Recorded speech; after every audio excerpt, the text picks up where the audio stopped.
As we're entering into the height of the spring market right now, what are things that you're doing to get your buyers ready for this market and to be competitive? It's one of the biggest things in this job period is just setting expectations and educating. What I try to do is like all my buyers, I try to put them on like a buyer consultation where we walk through the whole process, start to finish, talk about the market. Like I set the expectation for what comes next. When we go out there, they know they're entering into a market that can be fairly competitive. You know, if we see something on a Saturday, we might not have Sunday, Monday to sit around and think if it's the right fit. We might need to be ready to make a move. Part of that is like, you know, putting them in touch with a good lender that can also help them set their expectations and kind of allowing them to be comfortable with moving fairly quickly. You know, that goes to where assembling a good real estate team, a purchase transaction standpoint, is critical, right? You have your agent, you got your lender, your real estate attorney, inspector. It's super important. And it's one of those things that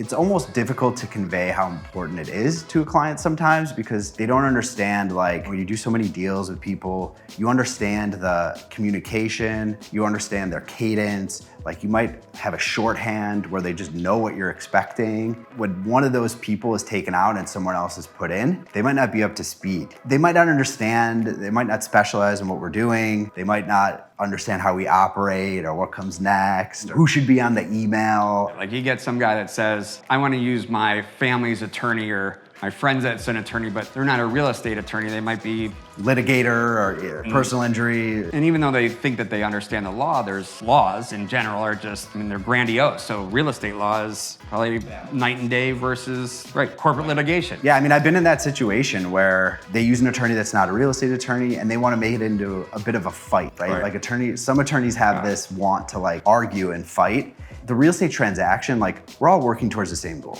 We all need to be on the same page and work together. Sure, there's gonna be negotiations and maybe some back and forth, but at the end of the day, seller wants to sell, buyer wants to buy. Like let's all work together so that both clients have a great experience and end up with the best outcome. And I know from a lending standpoint, I mean, we talk about this all the time, the importance of using the lender that you refer versus just an online lender that you never heard of before. There's some just internet company that's almost like an endless black hole.